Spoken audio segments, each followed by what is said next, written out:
Hi friends, Andhra Pradesh రాష్ట్రానికి సంబంధించి teacher eligibility test వచ్చే జూన్ నెలలో జరగబోతుందంటూ ఇటు ప్రింట్ మీడియాలోను అటు ఎలక్ట్రానిక్ మీడియాలోను మనకు వస్తున్నటువంటి వార్తల విషయము తెలిసిందే. అయితే ఈ నేపథ్యంలో టెట్ గురించినటువంటి ఒక సమగ్రమైనటువంటి వివరణను ఇవ్వడానికి ఈ వీడియో చేస్తున్నాను. అంటే నా అర్థం ఏంటంటే దీనికి సంబంధించినటువంటి పేపర్లు, దీనికి సంబంధించినటువంటి జీవోలు, దాని గురించి ఇక్కడ నేను ప్రస్తావించాను. జీవోలతో సహా నేను ఇక్కడ డిస్కస్ చేయడం జరిగింది. జీవో నెంబర్ 23ని బేస్ చేసుకొని గైడ్ లైన్స్ని ఒకసారి రివ్యూ చేసుకుంటే బాగుంటుంది. ఎందుకంటే చాలా మంది అభ్యర్థులు చాలా డౌట్స్ ఉన్నాయి. ఆ డౌట్స్ అన్నిటిని ఒకసారి నివృత్తి చేసుకోవటానికి ఈ యొక్క వీడియో ఉపయోగపడుతుందని నేను చేయడం జరిగింది. సో ఇందులో మెయిన్గా paper 1A, 1B, 2A, 2B ఈ పేపర్లకి ఈ పేపర్స్ ఏ పేపర్స్ రాయడానికి ఎవరు అర్హులు అన్నటువంటి విషయాన్ని కూడా ఇక్కడ చర్చించడం జరిగింది. అంతేకాకుండా ఆ, ఈ యొక్క క్వాలిఫై అయిన తర్వాత ఇది వ్యాలిడిటీ సర్టిఫికెట్ వ్యాలిడిటీ ఎన్ని సంవత్సరాలు ఉంటుంది.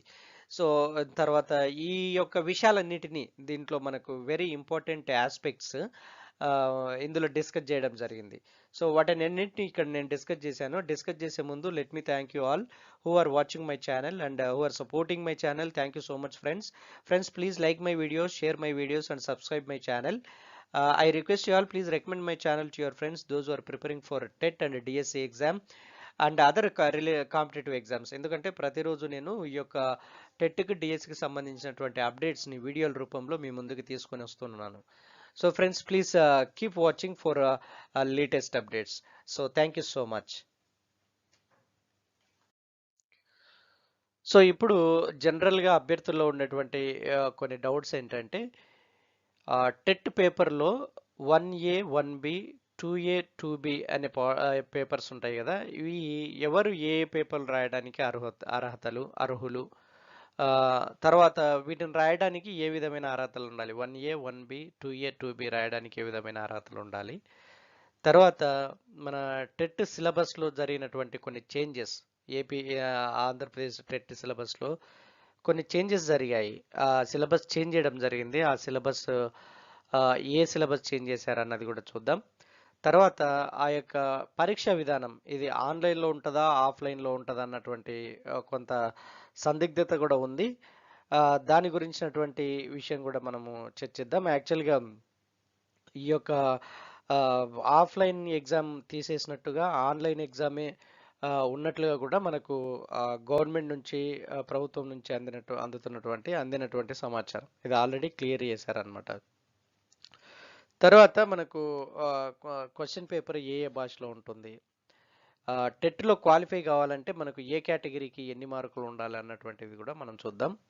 తర్వాత టెట్లో వచ్చినటువంటి స్కోర్ ఎన్ని సంవత్సరాలు వ్యాలిడిటీ ఉంటుంది. So at the same time డిఎస్సిలో లేదా టీచర్ రిక్రూట్మెంట్ ఎగ్జామ్స్లో, టీచర్ రిక్రూట్మెంట్ టెస్ట్స్లో ఈ యొక్క టెట్ స్కోర్ని ఎంత పర్సంటేజ్ కన్సిడర్ చేస్తారు, ఎంత వెయిటేజ్ తీసుకుంటారు అన్న విషయాల్ని మనం ఇప్పుడు ఒకసారి గమనిద్దాం. తర్వాత ఇంపార్టెంట్ ఆస్పెక్ట్ ఏంటంటే qualifying marks in TET exam ఎలా ఉంటాయంటే ఈడ ఇచ్చారు. జనరల్ కేటగిరీ వచ్చేసి 60% అండ్ అబోవ్ ఉండాలి. ఇది క్వాలిఫైయింగ్ మార్క్స్ మాత్రమే. జనరల్ కేటగిరీ 60% అండ్ అబోవ్ ఉండాలి. బీసీ వాళ్ళకైతే 50% అండ్ అబోవ్ ఉండాలి. అదే SC, ST, differently abled and ex సర్వీస్మెన్కి క్వాలిఫైయింగ్ మార్క్స్ వచ్చేసి 40% అండ్ అబోవ్ ఉండాలి. అయితే weightage of the scores in the teachers recruitment test. So ఇది చాలా మంది ఆలోచించేటువంటి విషయం. ఈ పాయింట్లో చాలా మంది అభ్యర్థులకి, ఎక్కువ మంది మెజారిటీ ఆఫ్ టెట్ అభ్యర్థులకు వచ్చేటువంటి డౌట్ ఏంటంటే ఎంత వెయిటేజ్ తీసుకుంటారు డిఎస్సి ఎగ్జామ్స్లో, ఎంత వెయిటేజ్ తీసుకుంటారు టీచర్స్ రిక్రూట్మెంట్ టెస్ట్లలో, ఈ యొక్క టెట్ యొక్క వెయిటేజ్ ఎంత కన్సిడర్ చేస్తారు అన్నది చాలా మందికి ఉన్నటువంటి డౌట్. అయితే ఇక్కడ క్లియర్గా మెన్షన్ చేశారు 20% weightage to the TET score shall be provided in the teachers recruitment of the state government. So balance 80% weightage will be for written test in teachers recruitment test, based on which selection a list shall be prepared. చూడండి చాలా క్లియర్గా.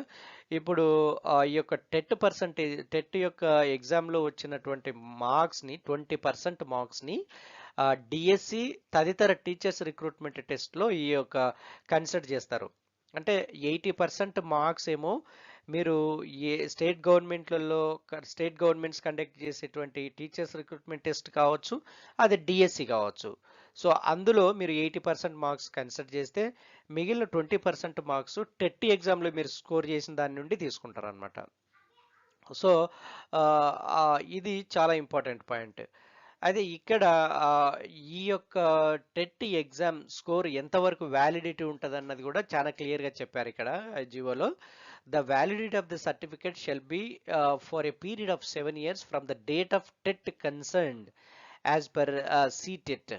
A person who has qualified in TET examination may appear again for improving his or her scores in the subsequent years. The said certificate will be given in digital format. So ఇక్కడ చాలా క్లియర్గా చెప్పారు. ఏం చెప్పారంటే ఈ యొక్క suppose నువ్వు TET exam 2020లో qualify అయ్యావు, మంచి స్కోర్ వచ్చింది.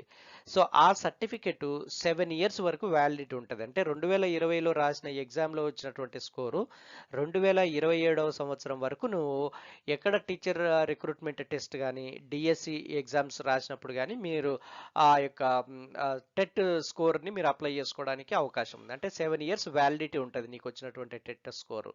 అయితే ఇక్కడ ఇంకో పాయింట్ ఏంటంటే, సపోజ్ నీకు వచ్చిన స్కోర్ తక్కువ ఉంది, ఇంకా ఇంప్రూవ్ చేసుకోవాలి స్కోర్ అనుకుంటే నువ్వు మళ్ళీ అపియర్ కావచ్చు టెట్కి. మళ్ళీ అపియర్ అయ్యి ముందు కంటే ఎక్కువ స్కోర్ గెయిన్ చేసుకోవచ్చు. ఎందుకంటే నీకు ఎంత స్కోర్ పెరిగితే అంత పర్సంటేజ్ కన్సిడరేషన్ పెరుగుతుంది కదా 20% అంటే. సో 20% టెట్ ఎగ్జామ్లో నుంచి వెయిటేజ్ తీసుకుంటారు కాబట్టి నువ్వు ఒకవేళ ఇప్పుడు టెట్ ఎగ్జామ్ రాసావు, సపోజ్ నీకు తక్కువ మార్క్స్ వచ్చాయని నువ్వు ఫీల్ అవుతున్నావు. సో ఇప్పుడు ఆ మార్క్స్ నువ్వు ఇంకా ఇంప్రూవ్ చేసుకోవాలంటే మళ్ళీ రాసుకోవచ్చు, అందులో ఏం రెస్ట్రిక్షన్ లేదు. సో నీకున్నటువంటి పర్సంటేజ్ను నువ్వు ఇంప్రూవ్ చేసుకోవచ్చు టెట్ ఎగ్జామ్లో. ఇది ఒక మంచి పాయింట్. సో ఇప్పుడు మనం 20% వెయిటేజ్ తీసుకుంటారు టెట్ మార్క్లో ఉన్నటువంటి స్కోర్ని 20% టీచర్స్ రిక్రూట్మెంట్ టెస్ట్లలో డిఎస్సిలలో కన్సిడర్ చేస్తారు అన్నది ఒక పాయింట్. అయితే టెట్లో వచ్చినటువంటి స్కోర్ని లేకుంటే ఆ సర్టిఫికెట్ని 7 years వరకు దానికి వ్యాలిడిటీ ఉంటుంది, రెండో పాయింట్. మూడో పాయింట్, ఒకవేళ టెట్లో నీకు తక్కువ మార్క్స్ వచ్చాయని నేను ఫీల్ అయితే మళ్ళీ కూడా మీరు రాసుకోవచ్చు. సో ఆ రాసుకునే దానికి రెస్ట్రిక్షన్ ఏం లేదు. సో అది వెయిటేజ్కి వ్యాలిడిటీకి సంబంధించినటువంటి విషయం. తర్వాత ఎగ్జామ్ ప్యాటర్న్ ఎలా ఉంటుంది అన్నది కూడా వీళ్ళు క్లియర్గా ఇవ్వడం జరిగింది. ఇది టెట్ ఎగ్జామ్లో child development, pedagogy, language 1, language 2 English, mathematics, environmental studies అన్నీ కూడా 30 మల్టిపుల్ చాయిస్ క్వశ్చన్స్ ఉంటాయి. ఒక్కొక్క సెక్షన్లో 30 ఉంటాయి. టోటల్ 150 మల్టిపుల్ చాయిస్ క్వశ్చన్స్, అలానే 150 మార్క్స్. సో ఖచ్చితంగా ఇవి మాత్రం కంపల్సరీ అటెంప్ట్ చేయాల్సినటువంటి క్వశ్చన్స్. So 150 marks. సో ఇది మీరు దృష్టిలో పెట్టుకొని ఈ యొక్క exam pattern, weightage of the marks, qualifying marks, weightage of the marks, తర్వాత వ్యాలిడిటీ ఆఫ్ ద సర్టిఫికెట్, తర్వాత ఒకవేళ మళ్ళీ రాసుకుని వెసులుబాటు తక్కువ వస్తే టెట్లో, తర్వాత ఎగ్జామ్ ప్యాటర్న్, ఇవన్నీ టెట్కి సంబంధించినటువంటి విషయాలు. సో ఫ్రెండ్స్, సో మీకు చాలామంది అభ్యర్థులకు ఉన్నటువంటి అనుమానాలు నివృత్తి చేసుకోవడానికి ఈ వీడియో చేయడం జరిగింది. ఇది మీకు ఉపయోగపడుతుందని ఆశిస్తున్నాను. సో ఫ్రెండ్స్, ఇవి మనసులో పెట్టుకొని సో మీ యొక్క ప్రిపరేషన్ ముందు కొనసాగించండి. Maybe will hope for the TET exam notification will come soon. That should be with in the January month. I wish you all the best. Good luck to you all. Keep watching for latest update. Thank you so much. ఇప్పుడు minimum qualification for AP TET paper 1Aని గమనిస్తే ఇక్కడ మనం క్లియర్గా ఇప్పుడు ఇచ్చిన జీవోలో ఉన్నటువంటి గైడ్లైన్స్ ప్రకారము పేపర్ 1Aకి ఎవరు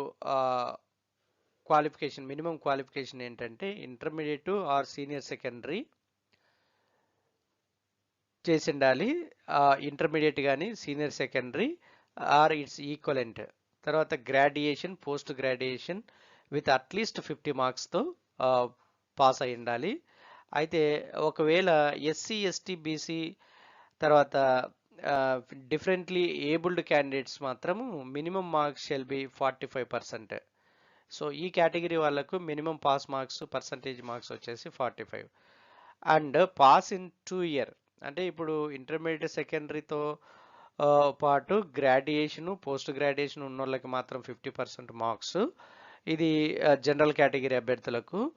తర్వాత SC ST BC differently abled అభ్యర్థులకు మాత్రం 45% పర్సంటేజ్ ఉండాలి. దాంతో పాటు pass in 2 year diploma in elementary ఎడ్యుకేషన్లో 2 ఇయర్ డిప్లొమా ఎలిమెంటరీ ఎడ్యుకేషన్లో పాస్ అయి ఉండాలి. లేదంటే 4 ఇయర్ బ్యాచిలర్ ఆఫ్ ఎలిమెంటరీ ఎడ్యుకేషన్లో కూడా పాస్ అయి ఉండాలి. లేదంటే 2 year diploma in education special education or bachelor of education B Ed ఇది అర్హత ఉండాలన్నమాట. సో ఇది ఒక ఎత్తు అయితే, తర్వాత minimum qualification mark TET paper 1B. ఈ 1Bకి క్వాలిఫికేషన్ ఏంటంటే intermediate or senior secondary and 2 year D.Ed special education in any of the category of disability. So ఇది జనరల్గా డిజేబుల్ క్యాండిడేట్స్కి ఇది పేపర్ 1B అర్హతల కింద ఈ విధంగా ఇవ్వడం జరిగింది. Intermediate senior secondary and 2 year D.Ed special education in any one of the category of the disability. So తర్వాత ఇంటర్మీడియట్ అది కాకపోతే intermediate senior secondary and 1 year diploma in special education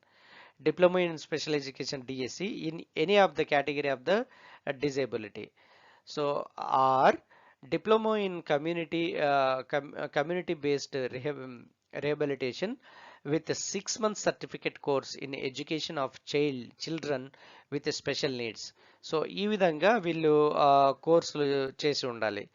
అదేవిధంగా post graduate diploma in community based rehabilitation with 6 months certificate course in education of children with special needs. So లేదంటే diploma in multi rehabilitation worker with 6 months certificate course in education of children with special needs. ఈ విధమైనటువంటి qualifications paper 1B appear అయ్యే వాళ్ళకి ఈ qualifications ఉండాలి. So ఇది మన paper 1Aకి ఎవరు అర్హులు, పేపర్ 1Bకి ఎవరు అర్హులు, సో వాళ్ళ క్వాలిఫికేషన్స్ అన్నటువంటివి ఇది.